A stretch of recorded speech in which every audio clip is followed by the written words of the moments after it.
Hello, my name is Thomas Paine, and I'm almost 290 years old, and I owe it all to clean living. In 1776, I wrote a book called Common Sense, in which I talk about how people should rule and think for themselves. All patriots read it, and I am called the father of the American Revolution.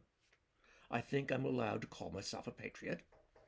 Now, I'm going to record a series of videos on the issues and divisions in the America I love. This video is on conspiracy theories that so many people believe in nowadays. So, are they true? Or are they themselves conspiracy theories, or at least ways to persuade people? Sounds funny, but it's not. I'd like to introduce to you a person who was great at persuasion. We'll call him Mr. X. Now, Mr. X was a talented guy. He had 5 rules to persuade people to believe in his ideas. I'd like to share these rules with you and relate them to our world of conspiracy theories. Rule number 1. People will believe a big lie sooner than a little one, and will believe a lie as long as it is repeated enough. For example, Trump accused Hillary Clinton, who spent her youth involved in church activities, of running a satanic pedophile ring in a DC pizza joint. Good pizza, I understand. Trump declared that his inauguration crowd was the largest ever, even though pictures disprove that. And he claimed that the 2020 election was stolen from him without evidence. Before the 2020 election, New York Governor Cuomo said, "I believe this is a setup. They're going to lose the election and they're going to claim fraud." Wow.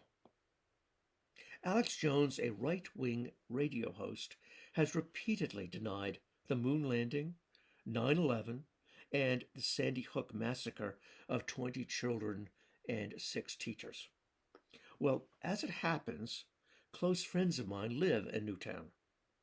They know one of the families, and they couldn't get their Christmas tree that year because the firehouse is full of donations for the families. As it happens, a cousin of mine lost a son in 9/11. These things happened. Big lies, lots of repetition. Rule number 2. Never allow the public to cool off. Trump spent years accusing people of disloyalty, celebrating the wisdom and strength of dictators and of his own. COVID and climate change are made up. Vaccines are infertility drugs mixed with microchips. Biden's infrastructure bill is a communist takeover of America. Hollywood elites use the blood of children to stay young. The deep state is trying to destroy America. Over and over again. Betrayals, strong dictators, elite cabals, evil scientists, communists, socialists. Tired yet? Rule number 3. Control the stories that people hear by claiming what news outlets are speaking the truth and which are enemies of the people. So, Fox News is truthful, while CNN and MSNBC are fake news.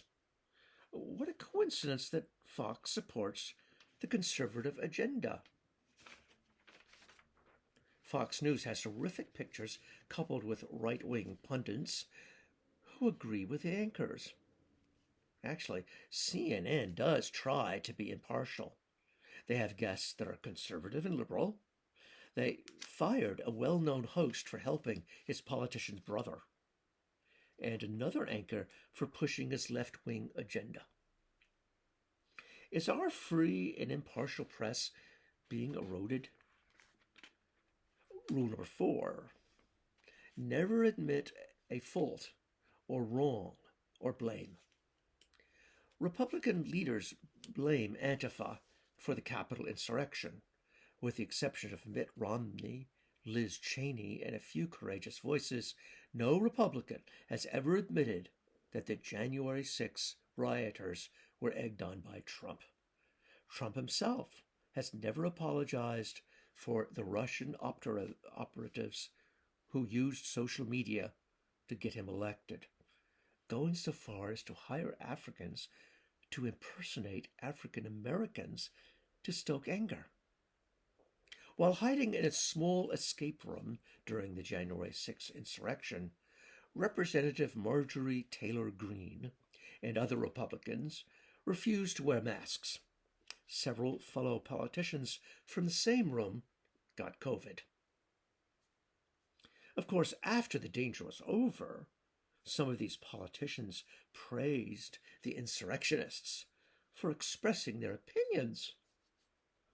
Not a word from the people responsible for spreading COVID or supporting a violent raid on our democracy. Rule number 5. Never admit that there may be some good in your enemy. Never leave room for alternatives. Concentrate on one enemy at a time and blame him for everything that goes wrong. So, we know that Biden wants a socialist dictatorship when he wants to make healthcare more accessible, have working families get childcare, and young people get a better chance at education and tech training. Nancy Pelosi, Hillary Clinton, Barack Obama, and FBI agents doing their job should all be jailed or even killed. The Democratic Party is holding Black Americans as slaves. David Hogg, a college student and survivor of the Parkland school shooting, should be stalked for daring to question gun laws.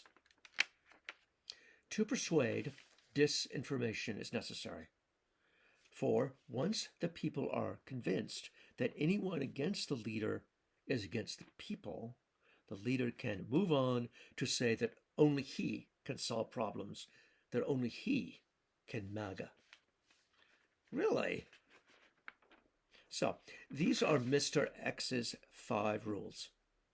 Some people in the good old USA are following them. Useful rules. Thanks, Mr. X. But to the rest of us, do we want to follow them? Thanks for listening.